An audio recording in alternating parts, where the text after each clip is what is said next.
মহামায়া, তুমি চিতা হইতে উঠিয়া আসিয়াছ?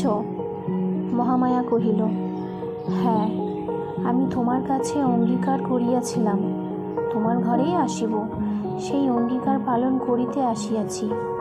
কিন্তু রাজীব, আমি ঠিক সেই আমি আর নাই। আমার সমস্ত পরিবর্তন হইয়া গিয়াছে। কেবল আমি মনে মনে সেই মহামায়া আছি। এখনো বলো, এখনো আমার চিতায় ফিরিয়া যাইতে পারিব।